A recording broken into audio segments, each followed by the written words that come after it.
जय संविधान जय भारत। आप देख रहे हैं बहुजन की आज़ादी टीवी चैनल। दोस्तों, यह वीडियो में आप देख रहे हैं, ये भारत की पहली संसद। इस संसद में इस देश का कानून बना। इस देश में जो व्यवस्था बनाई थी, हजारों साल से जो हिंदू धर्म के लोग गुलाम थे, हिंदू धर्म के अर्थात जो ओबीसी अनुसूचित जाति और जनजाति के लोग गुलाम थे, 3000 साल के बाद इस संसद में उनके हित में कानून बने। और यह संसद एससी एसटी ओबीसी के जीवन में एक ऐसी इमारत जिसमें स्वतंत्रता और आज़ादी का जीने का एक कानून बनाया गया। इस देश के लोगों को ये संसद अच्छी नहीं लग रही, इसलिए नए संसद का निर्माण किया जा रहा है और ये किया गया है।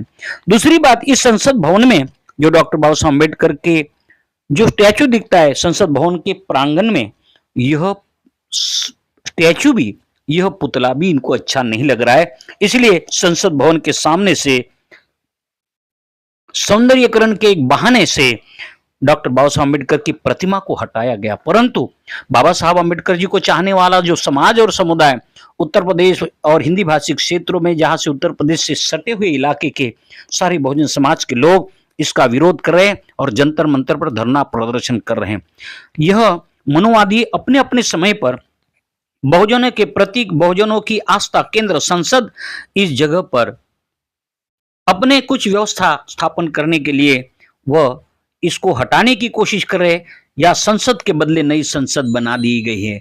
दोस्तों, इसी तरह से हमारे देश में यह मनोवादी व्यवस्था के तहत हो रहा है और यह धर्मशास्त्रों के आधार पर हो रहा है। जो धर्मशास्त्र ब्राह्मणों का हित रक्षक है और हिंदुओं के हितों के विरुद्ध है। कोई अगर ये कहे कि हम ये वेद धर्मशास्त्र जो बताए जाते हैं यह हिंदुओं के समर्थन में है, तो यह बात भ्रम होगा कि आपके हित में, हिंदुओं के हित में कोई भी शास्त्र में कोई हित या आपका सम्मान दिया गया हो। तो दोस्तों, आपका हित और सम्मान भारत के संविधान में है और संविधान जिसने लिखा उसकी प्रतिमा हटाई गई है। और जिस संसद में बैठकर डिबेट हुआ, आपके हितों की रक्षा सुरक्षा, आपको मान सम्मान हक अधिकार और न्याय देने की बात जिस भवन में हुआ उसको हम संसद भवन कहते हैं। और वो संसद भवन के बदले आज उन्होंने उसको छोड़कर नए संसद का निर्माण किया।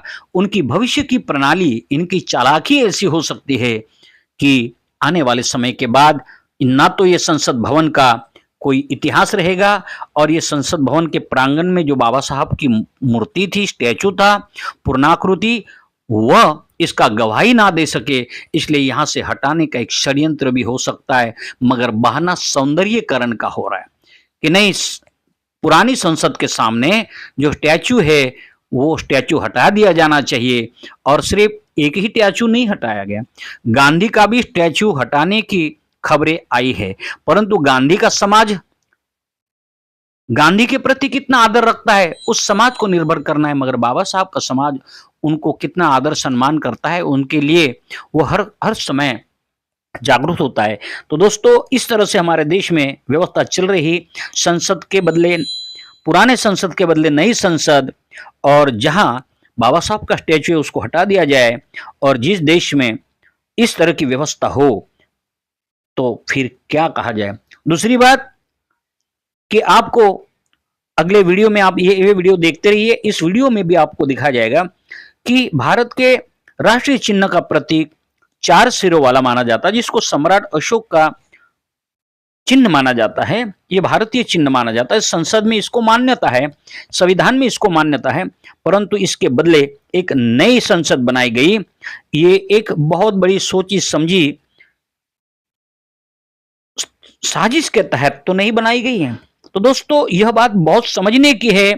किसी को ऐसा महसूस हो रहा है कि नई संसद बनाई, बहुत अच्छा काम किया, परंतु आज तक जूने संसद में, पुराने संसद में ही बहुत अच्छे कानून बनाए गए, अभी भी बना सकते, मगर नफरत उस संसद से है कि जिस संसद के भवन में अनुसूचित जाति और जनजाति के लोगों को न्याय मिल रहा था, उनके हित में कानून बन रहे थे, मगर आज ये संसद में बने या नहीं बने ये तो नहीं कह सकते, मगर आने वाले समय में इस देश के एससी एसटी ओबीसी का इतिहास भी दफन कर दिया जाएगा।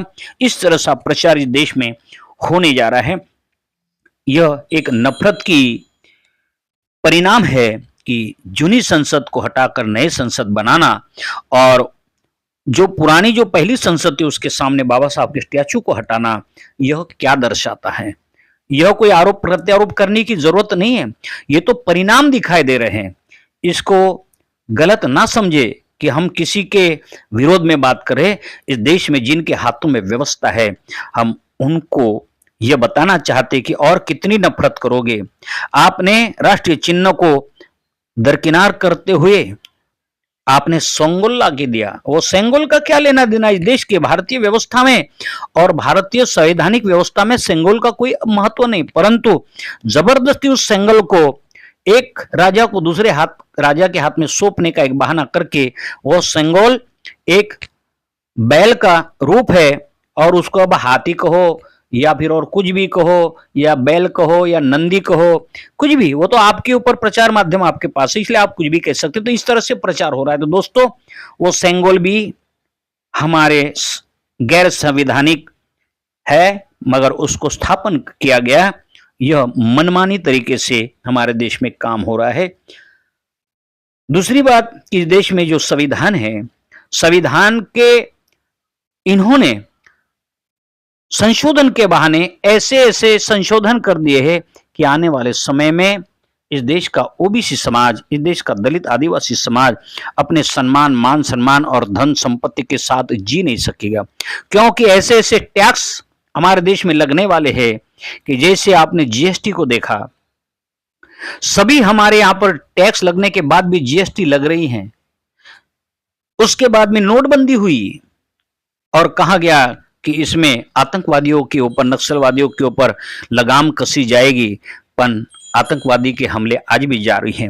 हिंदुत्व के हित में यह बातें करने के एक बहाने करते, मगर यह लोग सही मायने में ऐसी व्यवस्था को खत्म करना चाहते जो स्वतंत्रता से आदमी जी सके, इसके विरोध में यह निर्णय दिखाई देते। तो दोस्तों, यह आप देखिए, यह सोच नफरती सोच है। बाबा साहब आम्बेडकर का स्टैचू हटाना क्या है? हमारी पहली संसद के बदले में दूसरी संसद बनाना, ये क्या है? भारतीय जनता पार्टी के अनेक सांसद, विधायक, कार्यकर्ता और उनके पदाधिकारियों ने यह स्पष्ट कहा है, कई वीडियो वायरल हुए हैं कि हम नई संसद बनाएंगे, नया कानून बनाएगा, नया संविधान बनेगा और नया हिंदू राष्ट्र भी बनेगा। तो इसकी तैयारी तो नहीं है। ए ओबीसी समाज के लोगों, आपको जागरूक रहना है, क्योंकि आपके हक अधिकारों को निस्ता नाबूद करने की तैयारियां चल रही हैं। आपको यह समझाया जाता है कि आप हिंदू राष्ट्र बनाने की तैयारी करो। तो दोस्तों, यह बात समझ लेना कि अगर जिस दिन आप हिंदू राष्ट्र बनाने की बात शुरू कर दोगे और मान लोगे, उस दिन आपके आने वाले भविष्य की पीढ़ी का पतन शुरू हो जाएगा। आपको अधिकार नहीं मिलेगा, क्योंकि हिंदू धर्मशास्त्रों में आप ओबीसी हिंदुओं को कोई भी जगह मान सम्मान, हक अधिकार नहीं दिया गया और ना ही उनको सम्मान से जीने का मौका मिला। तो दोस्तों, इसी तरह से हिंदू राष्ट्र अगर आपको चाहिए तो आप हिंदू राष्ट्र की आप तैयारी कर सकते, अन्यथा भारत के संविधान ने जो आपको हक अधिकार दिया, उस संविधान को बचाने के लिए आपने अपना समाज जागरूक करना है और संगठन को मजबूत करके ऐसे सरकारों को बदलने की तैयारी करनी है। यह देखिए, मनुस्मृति नाम का एक ग्रंथ लिखने वाला व्यक्ति दिखाई दे रहा है। ये मनु का चित्र दिखाई देता। यह स्पष्ट नहीं है कि यही मनु लिखने वाला है, परंतु एक जो चित्र दिखाई देता है वो ब्राह्मण है, नहीं कि ओबीसी है, नहीं कि दलित है, नहीं कि आदिवासी है। यह ब्राह्मणों ने अपने हित में अपने कानून बनाए और ओबीसी, एससी, एसटी को इस मनुस्मृति में दंडित किया गया है, कई जगह पर अपमानित किया गया है, और इसीलिए वो मनुस्मृति का शासन चाहते हैं, जिसको ये हिंदू राष्ट्र की कल्पना करने के लिए आपको मजबूर करते हैं। और साथ में जो आप देख रहे, ये पीतल का जो स्तंभ दिख रहा है, यह एक नंदी के रूप में दिखाई देता है। यह नंदी हमारे संस्कृति हो सकती है, मगर ये गैर संवैधानिक दंड है, इसको राजदंड कहा गया। संविधान में इसका कोई भी जगह महत्व नहीं है। फिर भी इस देश के लोगों के मन मस्तिष्क पर हिंदुत्व के नाम पर यह वस्तु थोपी जा रही है। यह ओबीसी समाज अपने आप को जो हिंदू मानता है, उसने यह बात सोचना चाहिए कि हम इस भारत देश में कहा है, हमारा हक अधिकार कहा है। तो आप जागरूक रहे, सजग रहे। इस वीडियो में ज्यादा से ज्यादा शेयर करें, लाइक करें, करना ना भूलें। और आप अगला वीडियो देखने के लिए आप जरूर सब्सक्राइब करना ना भूलें। जय संविधान, जय भारत।